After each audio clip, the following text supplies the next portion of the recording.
এদিকে এসো, এদিকে এসো। সব সব ঠিক আছে তো? তোমায় এভাবে কেউ দেখেনি তো? কেউ সন্দেহ করেনি তো? হ্যাঁ সন্দেহ? বলো। কেমন সন্দেহ? কি অঞ্জলি, তুমি কাঁদছো কেন?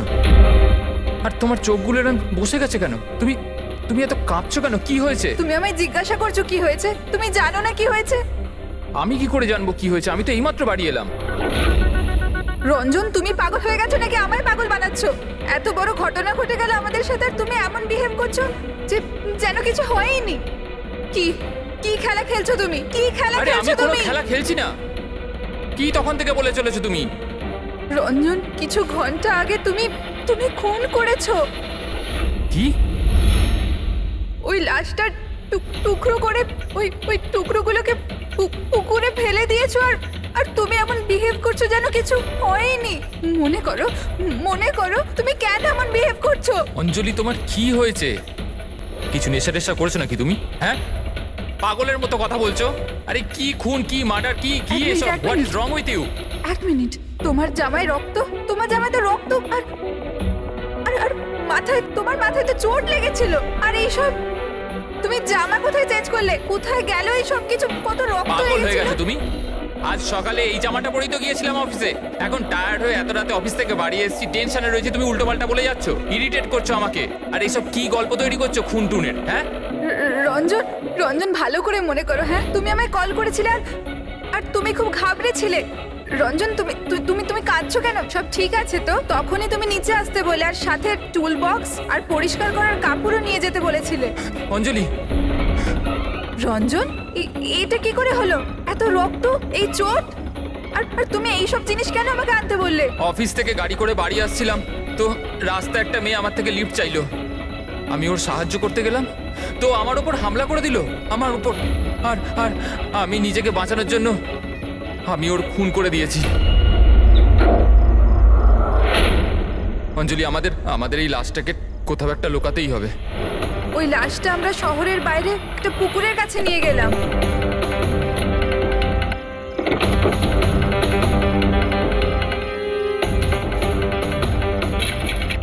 আর সেখানে তুমি বলার পর আমরা লাশটাকে টুকরো টুকরো করেছিলাম, সেগুলো প্লাস্টিক ব্যাগের মধ্যে ঢুকিয়ে আর ওই পুকুরে ফেলে দিলাম।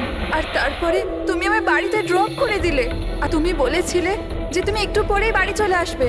তুমি আমায় এটা বলতে চাইছো যে যাকে আমি চিনতামই না আমি তার খুন করে দিয়েছি? হয় তুমি স্বপ্ন দেখছো, নয়তো তোমার মাথায় কিছু একটা চলছে, সেটা আমি জানি না। আর যদি তোমার কথায় একটু সত্যতা থাকে, can you prove it? I will.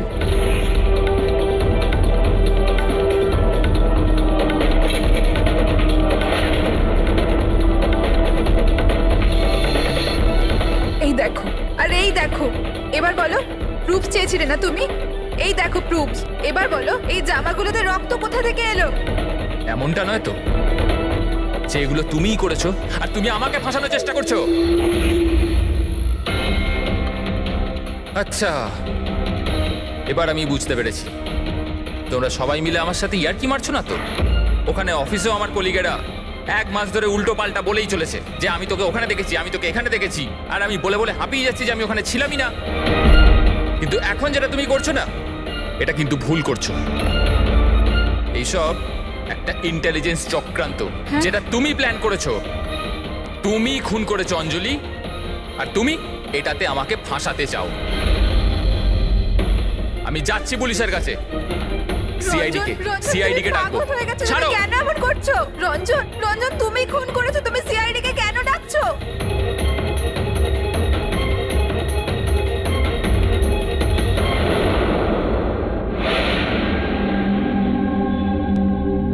তার মানে আপনি বলতে চাইছেন যে আপনি আপনার স্বামী মানে এনার সাথে মিলে একটা মেয়ের লাশ এই শহরের বাইরে মানে একটা লেকে ফেলেছেন? হ্যাঁ স্যার, আমি এটাই বলছি। আর এই সব কিছু আমি ওর বলাতেই করেছি।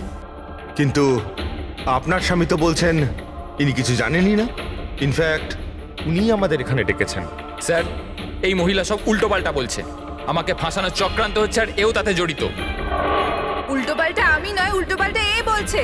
প্রথমে নিজের দোষ ঢাকার জন্য আমাকে দিয়ে এই সব কিছু করিয়েছে, আর এখন নিজেই না বলছে। স্যার, আমি আপনাকে সত্যি কথা বলছি। আমি বলেছিলাম না যে আমার হ্যাঁ, ওই একই রকম দেখতে লোকের কথা।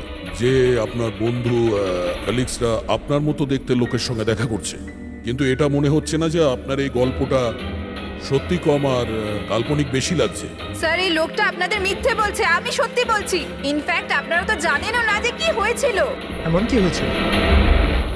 স্যার রঞ্জন আমাকে টুল বক্স আর একটা কাপড় নিয়ে নিচে পার্কিং এ ডেকেছিল, আর ওখানেও আমাকে বলল যে ও একটা মেয়েকে খুন করে ফেলেছে। সেখানে আমরা লাশের টুকরো করে জলে ফেলে দিয়েছিলাম।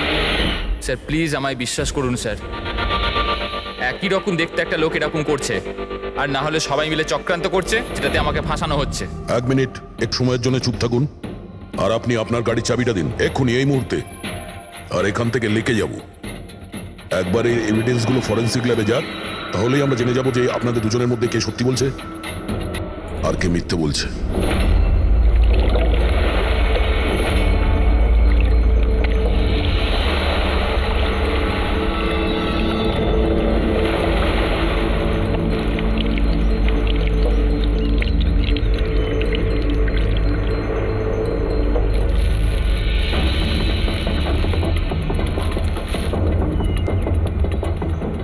এই মেয়েটা কে? স্যার আমি কি জানি, আপনি আমাকে কেন জিজ্ঞেস করছেন? যা কিছু জানার এর থেকে জানুন না। স্যার আমি এই মেয়েটাকে চিনি না, আমি জানি না একে। আমি একে মারিনি স্যার, আমি তো ওই সময় শুধু এই লোকটার হেল্প করছিলাম। আমি অনেক রাত অবধি অফিসে ছিলাম স্যার, আপনি চাইলে সিসিটিভি ফুটেজ দেখতে পারেন। চিনের নিচে দেখো, থুতির নিচে স্টিচেস আছে না, আর সেগুলো খুব বেশি পুরনো নয়, মনে হচ্ছে কিছুদিন আগেই ও আঘাত পেয়েছে। পুরবি কোনো না কোনো ক্লিনিক বা হসপিটালে স্টিচগুলো করা হয়েছিল, সেখান থেকে এই মেয়েটার ব্যাপারে জানা যেতে পারে। একটা কাজ করো ফেডরিক, পঙ্কজ, এই বডির টুকরোগুলো আছে না, এই সব কটা আমাদের ফরেন্সিক ল্যাবে পাঠিয়ে দাও, আর এদের দুজনকে আমাদের ব্যুরোতে নিয়ে চলো। স্যার এ বলছে যে কয়েকদিন ধরে ওরই মতো দেখতে কোনো লোক ওকে ফাঁসানোর চেষ্টা করছে। এর চেনাশোনা লোকরা ওই লোকটার সঙ্গে বিভিন্ন জায়গায় দেখা করছে, আর ওরা ভাবছে যে ও এই। হ্যাঁ স্যার, আমায় ফাঁসানো হচ্ছে স্যার, আর ওই চক্রান্তে এও রয়েছে স্যার। স্যার আপনি বলুন, আমি যদি এসব করতাম তাহলে আমি আপনাদের ফোন কেন করতাম?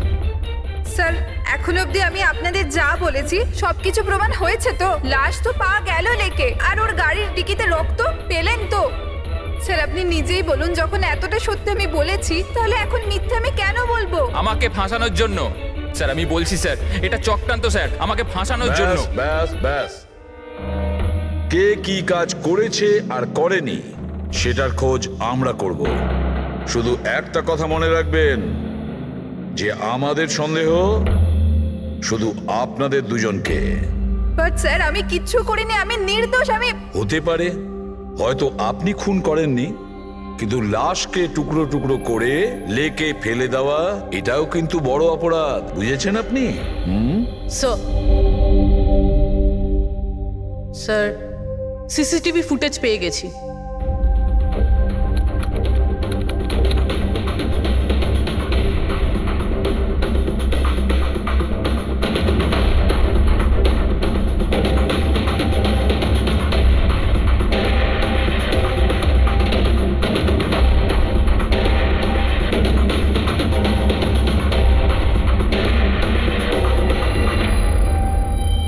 এ তো খালি।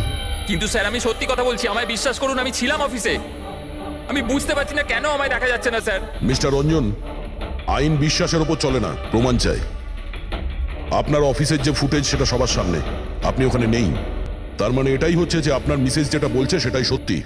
না না স্যার, আমি সত্যি কথা বলছি স্যার, আমি অফিসেই ছিলাম। আমি বুঝতে পারছি না যেটা কিভাবে হলো। হ্যাঁ, কিন্তু আপনার অফিস ফাঁকা দেখাচ্ছে কেন? স্যার রঞ্জন এই কোম্পানির সিইও, এই ফ্লোরে শুধু ওই থাকে, ও ছাড়া একজন পিয়নও আছে, সে সেদিনকে ছুটিতে ছিল।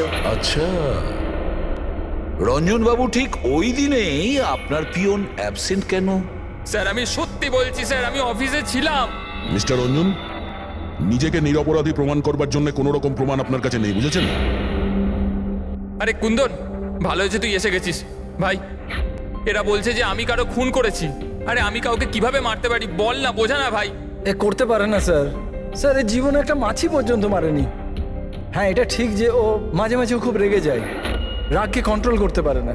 হ্যাঁ স্যার, অনেক দিন ধরে চিকিৎসা চলছে ওর, ওষুধপত্রও খান রঞ্জন দাদা, কিন্তু কখনো কখনো যদি ওষুধ খেতে ভুলে যায় তাহলে নিজেকে সামলাতে পারেন না। এই কথাটা তুমি আমাদের কেন বলনি? স্যার আমি ওই শুধু আপনাকে নয়, কাউকেই হয়তো বলেনি কথা। আমার ক্ষমতা চলতো তো তার এই বিয়েটা হতেই দিতাম না। আমি তো আমার মেয়ের কাছে হেরে বসে আছি। এই লোকটা তো একটা সাইকো সাইকো। এই রঞ্জন একজন মানসিক রোগী। এর পার্সোনালিটি ডিসঅর্ডার আছে। এর মাথা তো সেটাই মনে রাখে যেটা ও মনে রাখতে চায়, বাকি সমস্ত কথা তো এ ভুলে যায়।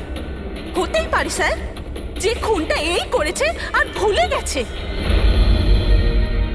ব্যাপারটা হচ্ছে যে আমি আগে অসুস্থ ছিলাম, কিন্তু তারপর আমি ঠিক হয়ে গেছিলাম। আপনি এরম কেন বলছেন? কুন্দন কুন্দন তুই বল, আমি সত্যি বলছি কিনা। বৌদি আপনি বলুন না। আরে তুমিই বলো না। আপনারা আমায় এভাবে কেন দেখছেন? আরে আমি সাইকো নই, আমি অসুস্থ নই, কোনো মানসিক রোগ নেই আমার, একদম ঠিক আছি আমি। আরে বলো না বলো না। বাস, অনেক হয়েছে। এটা তোমার বাড়ি নয়, ব্যুরো। এই নাটক এখানে চলবে না।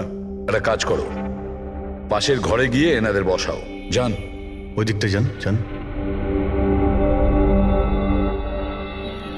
সমস্ত প্রমাণ ওই রঞ্জনের বিরুদ্ধে, আর তাছাড়াও ওর আচরণটা ঠিক নেই। কিন্তু বুঝে উঠতে পারছি না, জানি না কেন আবার এই ব্যাপারটা এড়িয়েও যেতে পারছি না। ও বারবার আমাদেরকে বলছে যে অফিসের সিসিটিভি ফুটেজটা চেক করুন। আমি অফিসে ছিলাম। এতটা জোর দিয়ে কেউ বলতে পারে না। আরও একটা ব্যাপার স্যার, ফোন ওই করেছিল। কোনো খুনি এরকম কেন করবে? আর স্যার ওই ডিসোসিয়েটিভ পার্সোনালিটি ডিসঅর্ডার, হয়তো খুনটা করেছে আর তারপর ভুলে গেছে। এই রোগটাতে এরকমই হয় স্যার। হতে পারে, এটা হতেই পারে। একটা কাজ করি আমরা, এই যে সিসিটিভি ফুটেজ আছে না, এটাকে ল্যাবে পাঠাই, চেক করিয়ে দেখি এই ফুটেজটা কেউ কোনোভাবে এডিট করে চেঞ্জ করেছে কিনা। আর স্যার ওই একই রকম দেখতে ব্যাপারটা। ও এটা বলছে যে ওর বন্ধুরা ওর মতো দেখতে লোকটাকে দেখেছে, আর ওই লোকটা ওর বন্ধুগুলোকে চিনতেও পারেনি। চলো ওর বন্ধুদের সাথে কথা বলি, জিজ্ঞাসাবাদ করি, জেরা করি, তারপর দেখি ওদের কথায় কতটা সত্যি আছে। স্যার হতে পারে এই চৈতালি আর কুন্দন রঞ্জনের শুভাকাঙ্ক্ষী হওয়ার চেষ্টা করছে, হয়তো তা নয়। আর এদিকে শায়লা, উনি তো চানই এই দোষটা রঞ্জনের ওপর আসুক, যাতে ওনার মেয়েকে আর এই বিয়েটা করতে না হয়। স্যার যে মেয়েটা মারা গেছে ওর ফটো হসপিটালের ক্লিনিকে পাঠিয়ে দিয়েছি। ওকে শনাক্ত করা হয়েছে। ওর নাম হলো অনামিকা। দুদিন আগেই ওখানে গেছিল ওর আঘাত দেখাতে। অনামিকা, অনামিকা, এই অনামিকার পুরো ফোন রেকর্ড চেক করো, খোঁজ নাও এ কোথায় থাকতো, কি করতো, এর সঙ্গে রঞ্জনের কি সম্পর্ক ছিল।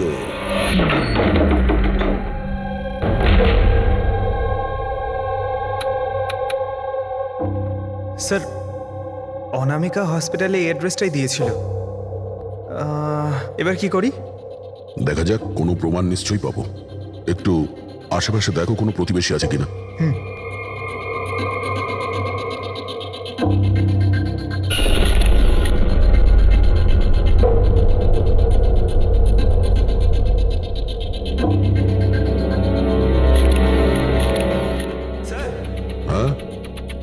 এর নাম অঙ্কিত, অনামিকার প্রতিবেশী। হ্যালো স্যার, কি হয়েছে বলুন? অনামিকা ঠিক আছে তো? না, অনামিকার খুন হয়ে গেছে, আর আমরা সেই জন্যই এর তদন্ত করছি। আপনি ওর ব্যাপারে কিছু বলতে পারেন যার সাহায্যে আমরা খুনি পর্যন্ত পৌঁছতে পারি? না স্যার, আমি ওর ব্যাপারে বেশি কিছু তো জানি না। হ্যাঁ, তবে এটুকু জানি যে ও অ্যাসিস্ট্যান্ট ডাইরেক্টর ছিল আর এখন একটা ইন্টারন্যাশনাল শর্ট ফিল্মে কাজ করছিল। ইন্টারন্যাশনাল শর্ট ফিল্মে? আচ্ছা, ওর কোনো বন্ধু কিংবা আত্মীয় যে এখানে ওর সঙ্গে থাকতো? ও তো এনারাই ছিল স্যার, এই কিছু মাস আগেই এখানে থাকতে এসেছিল।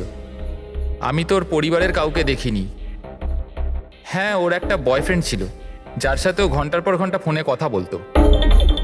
ও ফোনে যার সঙ্গে কথা বলতো ও যে ওর বয়ফ্রেন্ড ছিল, এটা আপনি কি করে জানলেন? স্যার আসলে আমি ওর কথাগুলো শুনেছিলাম। ও ব্যালকনিতে দাঁড়িয়ে ওর সাথে খুব জোরে জোরে কথা বলতো অনেকক্ষণ। আর ওদের কথা শুনে মনে হতো স্যার ওর বয়ফ্রেন্ড ভালো লোক নয়। ঝগড়া হতো খুব দুজনের। কথা শুনে মনে হতো নিজেদের মধ্যে মারপিটও করে। ইনফ্যাক্ট এই দুদিন আগেই ওরা নিজেদের মধ্যে মারপিট করেছে। ওর মুখেতে সেলাইও পড়েছিল আর ওর চোখেও আঘাত লেগেছিল স্যার। আপনি দেখেছেন ওর বয়ফ্রেন্ডকে? আমি স্যার ওকে কখনো দেখিনি, কিন্তু ওর নামটা জানি স্যার।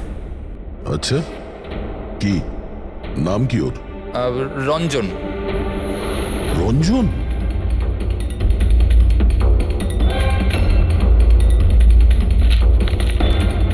স্যার, এই দেখুন, এই অনামিকার পাসপোর্টে এই বার্সেলোনার ভিসা লাগানো রয়েছে।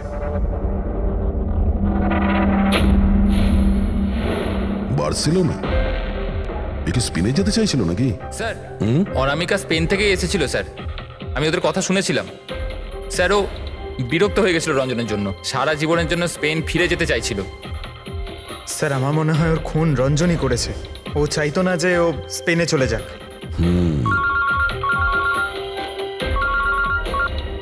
হ্যালো স্যার, অনামিকার ফোন রেকর্ডস পাওয়া গেছে। একটা নম্বরে যেটাতে ও সবচেয়ে বেশি কথা বলতো সেটা রঞ্জনের কোম্পানির নামে রেজিস্টার্ড আছে। ও রঞ্জন, একটা কাজ করো, অনামিকার ফোনের শেষ লোকেশনটা কোথায় ছিল সেটা বার করো। এ অনামিকা কাল রাত্রে আপনার হোটেলে ছিল? I am not sure sir. ছিল না? আমার তো মনে হয় না। ঠিক আছে, আমাদের আপনার হোটেলের সিসিটিভি ফুটেজটা চেক করতে হবে। Sure sir.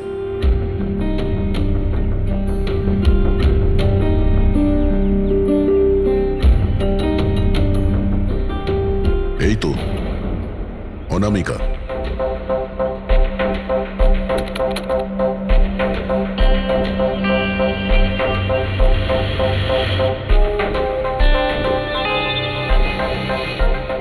এটা কি ব্যাপার? ও ভেতরে গেল একটা হ্যান্ডব্যাগ নিয়ে, আর বাইরে এলো একটা লাগেজ নিয়ে। আর সঙ্গে এই ছেলেটা কি? স্যার ও তো আমাদের বেল বয়। বেল বয় কোথায় আছে এখন? কাল রাত্রে তুমি যখন ওই মেয়েটার লাগেজ নিয়ে বাইরে যাচ্ছিলে তখন ওর জন্য কেউ অপেক্ষা করছিল বাইরে? হ্যাঁ স্যার, একজন লোক তো ছিল, ওর জন্য ওয়েট করছিল। কে ছিল? লম্বা রোগা করে একজন ছিল। লম্বা রোগা করে? এ ছিল ওই লোকটা? স্যার মনে হচ্ছে তো এরকমই ছিল। দেখে তাই মনে হচ্ছিল মানে? স্যার ও দূরে দাঁড়িয়ে ছিল, তাই আমি ঠিকমতো দেখতে পাইনি। ও তার মানে এই রঞ্জন, ও আমাদের মিথ্যে কথা বলেছে। ও অনামিকাকে আগে থেকেই চিনতো, আর শেষবার অনামিকা ওর সাথেই ছিল। রঞ্জন বলছে যে আপনারা ওকে আলাদা আলাদা জায়গাতে দেখেছিলেন, কিন্তু ও বলছে ওখানে ছিলই না। ব্যাপারটা কি বলুন তো? স্যার আমি একদিন কফি শপে কফি খাচ্ছিলাম, আমি দেখলাম যে রঞ্জন বাইরে কারোর সাথে কথা বলছে। রঞ্জন, রঞ্জন, এই রঞ্জন! স্যার আমি যখন ওকে ডাকলাম ও জানি না কেন আমার কথা না শুনে অন্যদিকে চলে গেল। রঞ্জন! কিন্তু স্যার যখন আমি এই ব্যাপারে ওর সঙ্গে কথা বললাম তখন ও বললো যে ওখানে ছিলই না। আমি জানি না ওখানে মিথ্যে কথা বললো। আর লীলা দেবী, আপনি ওকে আপনি কোথায় দেখেছিলেন? কান্দিওয়ালাতে একটা জুয়েলারি শপে। ওর সঙ্গে একটা মেয়েও ছিল। রঞ্জন, রঞ্জন! আচ্ছা, এই মেয়েটা ছিল কি?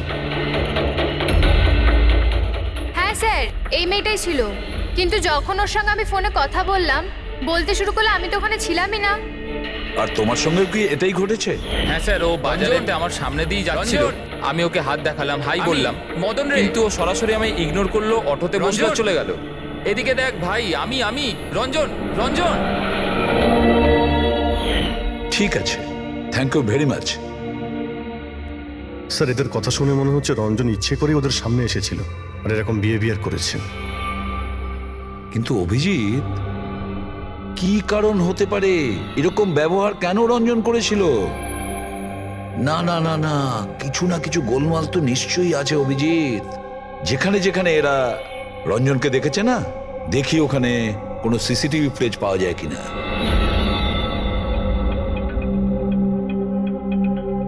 স্যার, এখানে দেখুন। হ্যাঁ শালুকে, বস কি পেলে? এই অস্ত্রের ওপর আর কাপড়ে যে রক্ত পাওয়া গেছে সেটা অনামিকারই। মনে হচ্ছে অঞ্জলি সত্যি বলেছে। এটার ব্যবহার অনামিকাকে খুন করার জন্যে আরো লাশটাকে লুকানোর জন্য করা হয়েছে। আচ্ছা, রঞ্জনের বিরুদ্ধে কোনো প্রমাণ? হ্যাঁ স্যার, রঞ্জনের ফিঙ্গারপ্রিন্টস পাওয়া গেছে। একটা তো এই টুল বক্সে, আর দ্বিতীয়টা গাড়ির ডিক্কিতে, যেখানে অনামিকার রক্তও পাওয়া গিয়েছিল। তার মানে রঞ্জন অঞ্জলির সঙ্গে ছিল। এটা তো খুব সহজ সরল প্রমাণ। অঞ্জলি সত্যি কথা বলা আর রঞ্জনকে খুনি প্রমাণ করা। কিন্তু বস, আরো অনেক কিছু পাওয়া গেছে। কি? স্যার, আমরা একটা বিশেষ ধরনের পলিমার আর সিলিকনের ট্রেসেসও পেয়েছি, যেটা সাধারণত অদ্ভুত ব্যাপার। সিলিকন আর পলিমার, এটা তো সত্যিই অদ্ভুত ব্যাপার। আরো একটা বিশেষ কথা দেখাচ্ছি, এসো। এই কেমিক্যাল, বস, এই বিশেষ কেমিক্যালটা আমরা সব জায়গায় পেয়েছি, কাপড়ে, টুল বক্সে, অস্ত্রের উপর, সব জায়গায়। আর এটা ছাড়া এই দেখো, এই কিছু সায়ানাইড, কিছুটা ক্লোরাইড, এইসব কেমিক্যাল। সবচেয়ে বড় কথা হচ্ছে এই যতগুলো কেমিক্যাল আছে এই সিচুয়েশনে এখানে এগুলো থাকাই উচিত নয়। রঞ্জন, এই রঞ্জনের স্বাধীন থাকা চলবে না। রঞ্জনের একা থাকা খুবই বিপজ্জনক। অনামিকার প্রতিবেশীরা বলছে যে তুমি অনামিকার বয়ফ্রেন্ড। না স্যার। কিন্তু তুমি ওকে অনেক মারধরও করতে। না না, এটা একদম মিথ্যে স্যার, ভুল কথা এগুলো। লোকে আমার নামে বিভিন্ন কথা বলে বেড়ায়, কিন্তু সত্যিটা তো হলো যে আমি কোনো অনামিকাকে চিনি না। আচ্ছা, এই তোমার ক্রেডিট কার্ডের বিলস, এগুলো তো চেনো না? এই দেখো, এই অনামিকার বার্সিলোনার ফ্লাইটের টিকিট তোমার ক্রেডিট কার্ড থেকে কেনা হয়েছে। আর ও যে নাম্বারটায় ঘন্টার পর ঘন্টা কথা বলতো সেটা তোমার কোম্পানির নামে রেজিস্টার করা আছে। আর সব থেকে বড় কথা, তোমার গাড়ির ডিকিতে অনামিকার রক্তের ছাপ পাওয়া গেছে। আর তুমি কি মনে করছো যে আমরা এর ওর কথা শুনে তোমার উপর দোষ চাপাচ্ছি? এই সমস্ত প্রমাণই যথেষ্ট এটা প্রমাণ করার জন্যে যে তুমি অনামিকাকে খুন করেছো। না স্যার, আমি কারোর খুনটুন করিনি। আর স্যার, এই ক্রেডিট কার্ড, স্যার আমার কাছে তো অনেক ক্রেডিট কার্ড আছে স্যার। আর স্যার, আমি আজ অব্দি আমার ক্রেডিট কার্ড দিয়ে কখনো বার্সেলোনার টিকিট বুক করিনি। তাহলে উল্টোপাল্টা কথা বলা বন্ধ করো রঞ্জন। অনামিকা তোমার গার্লফ্রেন্ড ছিল আর তোমার জন্য বিপদ হয়ে দাঁড়িয়েছিল, আর ওর হাত থেকে মুক্তি পাওয়ার জন্য তুমি ওকে খুন করে দিলে। আর শুধু খুন করলে না, তার সাথে আমাকেও ফাঁসিয়ে দিলে। না, আমি এরম করিনি অঞ্জলি, আমার কথাটা বোঝার চেষ্টা করো তুমি। বৌদি, মানছি যে সমস্ত প্রমাণ এটাই ইঙ্গিত করছে যে রঞ্জনী খুনটা করেছে, কিন্তু কিছু প্রমাণিত হয়নি এখন। আপনারা প্লিজ আমাদের কাজ করতে দিন। দেখো রঞ্জন, তোমার নির্দোষ হওয়ার কোনো প্রমাণ তোমার কাছে নেই। আর খুনের সময় তুমি কোথায় ছিলে এর কোনো সাক্ষীও নেই। আর তোমার ওই অফিসে সিসিটিভি ক্যামেরা ফুটেজ, ওর মধ্যে তুমি উধাও। অনামিকার হোটেলের বাইরে তোমার গাড়ির দাঁড়িয়ে থাকা, তোমার গাড়ির ডিকিতে অনামিকার রক্ত পাওয়া, ফোন রেকর্ড, ক্রেডিট কার্ড বিলস, তোমার বাঁচার আর কোনো রাস্তা নেই। এই একই রকম দেখতে অ্যাঙ্গেলটা একবার পরিষ্কার হয়ে যাক, তারপর তোমাকে অ্যারেস্ট না করার কোনো কারণ আমাদের কাছে থাকবে না। ততক্ষণের জন্য তুমি এখানে নিজের বাড়িতেই নজরবন্দি থাকবে, ফ্রেডির তত্ত্বাবধানে। আর আপনারা তদন্ত শেষ না হওয়া পর্যন্ত আপনাদের মধ্যে কেউ এখান থেকে যাবেন না। ফ্রেডি, নজর রেখো। Sir, sir please sir, sir আমার কথাটা বোঝার চেষ্টা করুন, আমি কিচ্ছু করিনি। পূরবী, তুমি কি বলছো তুমি খেয়াল করেছো? হ্যাঁ স্যার, স্যার ইমেজ ফরেন্সিক এক্সপার্টরা কনফার্ম করেছেন এই রঞ্জনের ফুটেজের সাথে এডিট করা হয়েছে। এই ফুটেজটায় কিছু আউট অফ ফোকাস ব্যাপার আছে, যেটা থেকে এটা প্রুফ হয় যে এখানে কেউ একজন ছিল, যেটাকে খুবই ভালোভাবে ডিলিট করা হয়েছে। অন্য আর কেউ নয়, ও রঞ্জনই হবে। তার মানে ওর এই একই রকম দেখতে গল্পটা সত্যি। অনামিকার খুনের সময় ও অফিসেই ছিল। তাহলে ওর খুন কি করে করবে? একটাই লোক একই সময়ে দু জায়গায় কি করে হতে পারে? স্যার, স্যার সেই সব সিসিটিভি ফুটেজ পেয়ে গেছি যেখানে রঞ্জনের বন্ধুরা রঞ্জনকে দেখেছিল। কফি শপ, জুয়েলারি শপ আর মার্কেটে। দরজা খোলো, বাইরে বেরোতে দাও। আরে কেন আমাকে আটকে রেখেছো? খোলো, আমি বলছি খুলে দাও। এটা কি হচ্ছে? ওর আবার আগের মতো অবস্থায় নেই তো? সে কি? তাহলে তো ওনাকে কাবুতে আনার নিশ্চয়ই কোনো উপায় থাকবে। শুধু একটাই ওষুধ আছে, ঘুমের ইনজেকশন। খোলো, আমি বলছি দরজাটা খোলো। আরে এইভাবে কেউ কাউকে আটকে রাখে নাকি? আমার তো খুব ভয় লাগছে, মাথা খারাপ হয়ে গেলে আবার কিছু করে নেবে না তো? সব এক একটা রত্ন এখানে, আমি দেখছি। আরে কেন আটকে রেখেছো আমায়?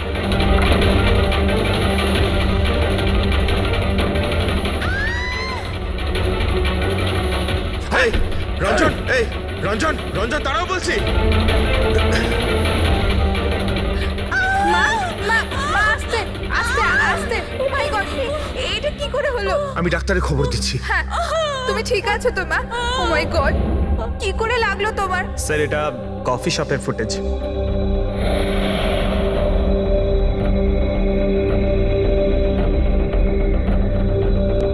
স্যার এবার জুয়েলারি শপ।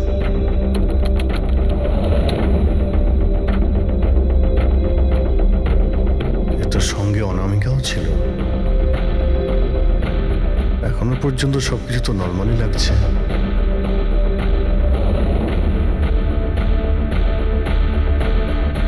স্যার এবার মার্কেট প্লেস।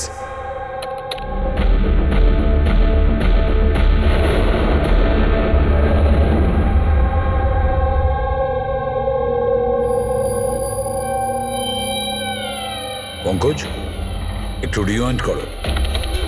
হ্যাঁ, আগে ওই রঞ্জনকে জুম করো।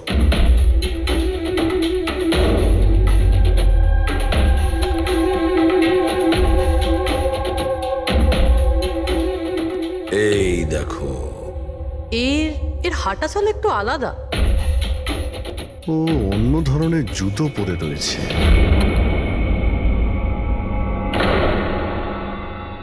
কিন্তু এটা কি? দয়া ওয়াকিং বুট পরেছে, walking boot.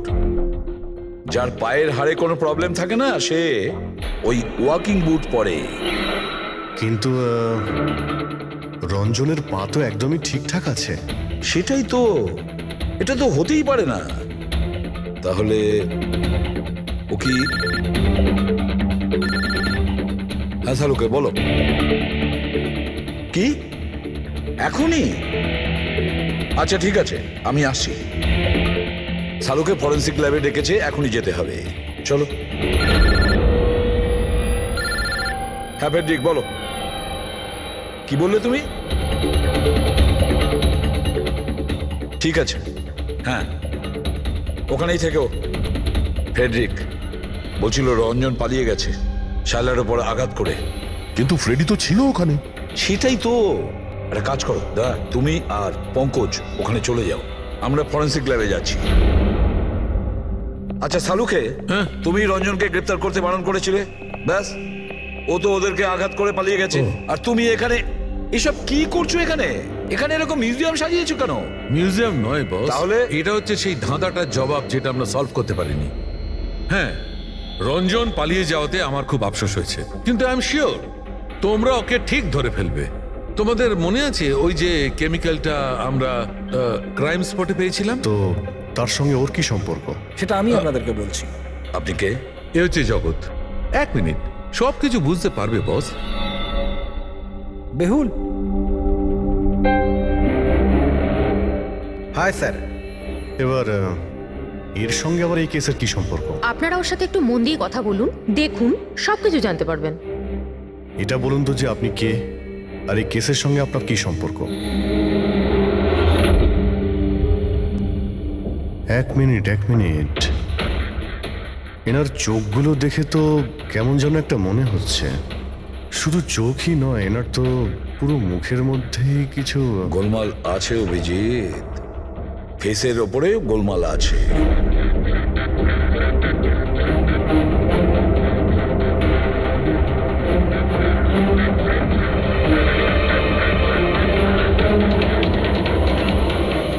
O thank you বেহুল।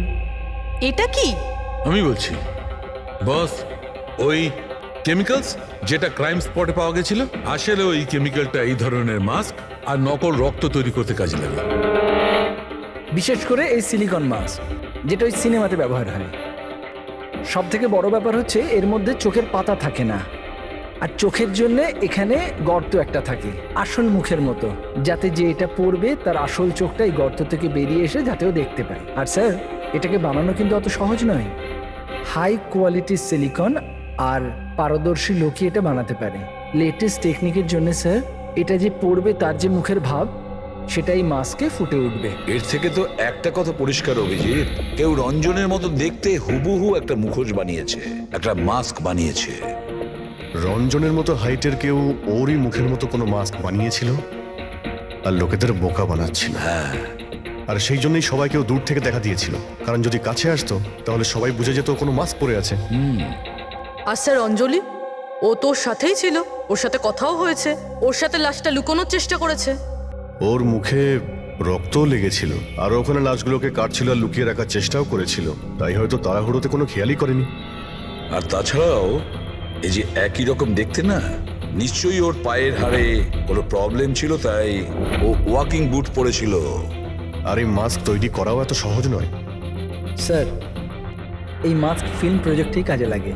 ও হ্যাঁ, তবে এটুকু জানি যে ও অ্যাসিস্ট্যান্ট ডাইরেক্টর ছিল আর এখন একটা ইন্টারন্যাশনাল শর্ট ফিল্মে কাজ করছিল। স্যার, দয়া বলছিল যে অনামিকা ও নাকি কোন ইন্টারন্যাশনাল শর্ট ফিল্মে কাজ করছিল। ওর পক্ষে এগুলো করা তো খুবই সহজ। তার মানে ও রঞ্জনের গার্লফ্রেন্ড ছিল না, ওকে নিজেরই খুনে ফাঁসানোর চেষ্টা করেছিল। সেই জন্যই ও বেল বয়কে গাড়ি অব্দি নিয়ে গিয়েছিল।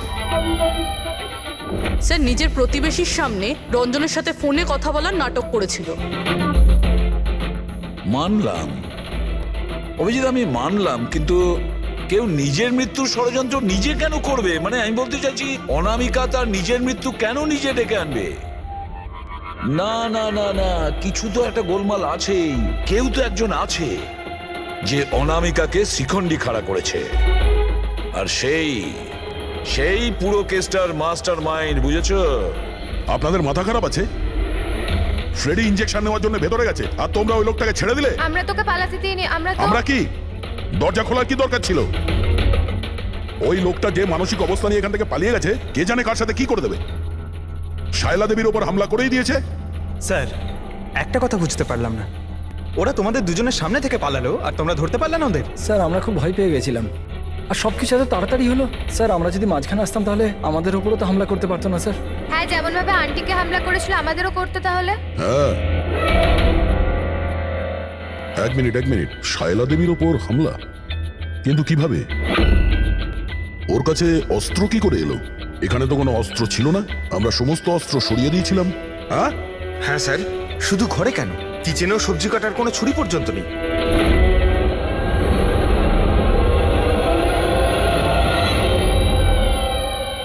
স্যার, এ হলো আমাদের প্রোডাকশন হাউসের মেকআপ আর্টিস্ট, আর স্যার এ মাস্ক বানাতেও এক্সপার্ট। তুমি অনামিকার জন্য মাস্ক বানিয়েছিলে, তাই না? বানিয়েছিলে কি না? হ্যাঁ স্যার, উনি আমাকে টাকা দিয়েছিলেন, আর এটা তো আমার কাজই স্যার। তাহলে এটাও বলে ফেলো যে কাজটা কার জন্য করেছিল, এই মাস্কটা কার পরার কথা ছিল। বলো বলো, তাড়াতাড়ি বলো, সময় নেই আমাদের। আর হ্যাঁ, যার মুখের তুমি মাস্ক বানাও তার মাপ নেওয়ার দরকার আছে, ম্যাপিং করার দরকার আছে। হ্যাঁ স্যার। কার জন্য বানিয়েছিল ওই মাস্ক? কে ওই মাস্কটা পরতো? বলো তাড়াতাড়ি।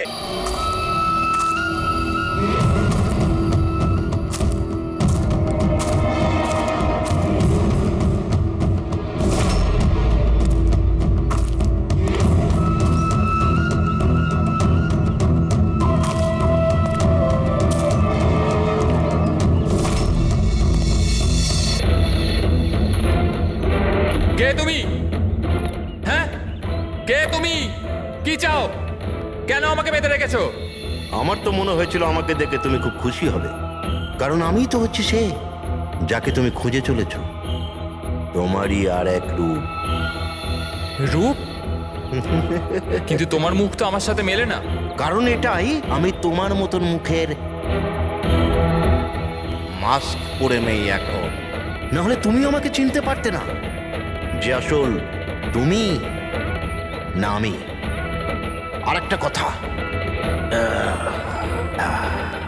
আমি তোমার আওয়াজে কথাও বলতে পারি। কিন্তু তুমি এমন কেন করছো? যাতে অনামিকার খুনের জন্য তোমার জেল হয়ে যায়। কিন্তু আমার তোমার সাথে কি শত্রুতা? আমি তো তোমাকে চিনি অবধি না। ওসব জেনে তুমি কি করবে? এখন তো শুধু এটুকুনি জেনে রাখো যে আমার এত পরিশ্রমে সিআইডির লোকেরা জল ঢেলে দিয়েছে, আর আমার কাছে শুধুমাত্র এখন একটাই রাস্তা বাকি আছে, যে তোমাকে আমি মেরে ফেলবো। না! সিআইডি, তোমরা এখানে কি করে? তোমাকে ফলো করতে করতে এখানে পৌঁছেছি। ওই মেকআপ ম্যান সবকিছু বলে দিয়েছে তোমার ব্যাপারে। খুব ভুল করেছো তোমরা এখানে এসে। রঞ্জনকে তো আমি কিছুতেই ছাড়তে পারবো না, কারণ আমি ওকে মারবার জন্য কন্ট্যাক্ট নিয়েছি। কিন্তু এখন তোমরা ওর সঙ্গে মরবে।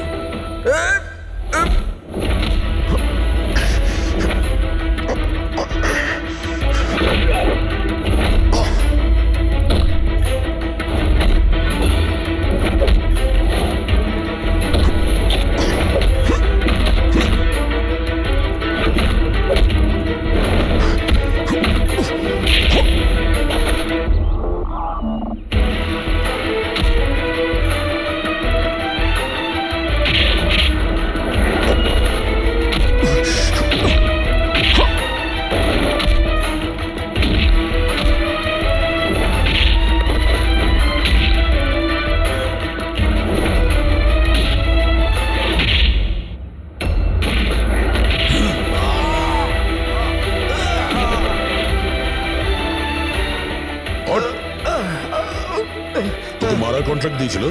হ্যাঁ, কে দিয়েছিল? অনামিকা মারা যাওয়ার পরেও তোমাদের প্ল্যান চালু আছে। কে মাস্টার মাইন্ড? আমায় ক্ষমা করে দাও মা। তোমার মতের বিরুদ্ধে গিয়ে বিয়ে করে আমি অনেক বড় ভুল করে ফেলেছি। কখনো ভাবতেও পারেনি যে ও এসব করতে পারে। রঞ্জন কোথায়? ওকে পেলেন না আপনারা? পাওয়া গেছে রঞ্জনকে। আপনারা সবাই এটা জেনে হয়তো অবাক হবেন যে রঞ্জন নির্দোষ। এটা আপনারা কি বলছেন? খুন রঞ্জনই করেছে? একদম না, রঞ্জন খুন করেনি। খুন করেছে আপনাদের মধ্যেই কেউ একজন। আমরা? কিন্তু আপনি তো জানেন যে এদের সবার উপস্থিতিতেই রঞ্জন আমাকে আঘাত করেছে। কি করে করলো? মানে কোন জিনিস দিয়ে আপনার উপরে আক্রমণ করেছিল? আমি বলেছিলাম না যে ও ছুরি দিয়ে আমাকে আঘাত করেছিল। কিন্তু ছুরি তো ছিল না ঘরে, আমরা সমস্ত অস্ত্র সরিয়ে দিয়েছিলাম আগে থেকে। আপনার এই আঘাত ছুরি দিয়ে নয়, বরং নেইল ফাইল, নখ কাটার জন্য যেটা ব্যবহার করা হয়, আপনার এই আঘাত সেটা থেকে লেগেছে। মনে হচ্ছে উনি এখনো কনফিউজড। কোনো ব্যাপার নয়, ওনাকে আমরা সাহায্য করছি। ফ্রেডি,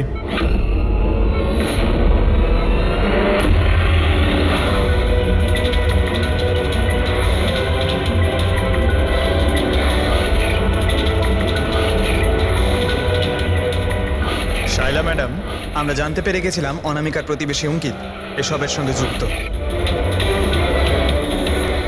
তো এই জন্য আপনি আমায় বাড়ি থেকে তাড়িয়ে দিয়েছিলেন, যাতে আমার কিডন্যাপ করে আপনি আমাকে খুন করতে পারেন।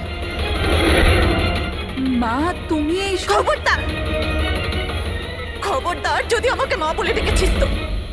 মা শব্দের অর্থ কি হয় তোমরা দুজন জানো? স্যার, এ আমার অনিচ্ছা সত্ত্বেও রঞ্জনের সাথে বিয়ে করলো আর আমার সাথে সব সম্পর্ক চিরদিনের মতন ত্যাগ করলো। আর আজ এরা আমার সম্পত্তির অধিকার চাইতে শুরু করেছে।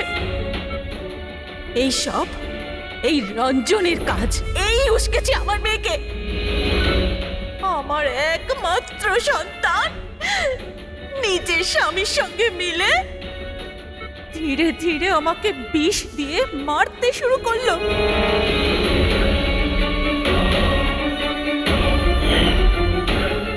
দুপোটা তাড়াতাড়ি করো অঞ্জলি, এটা নিয়ে গিয়ে মায়ের ঘরে রেখে দাও, যাও।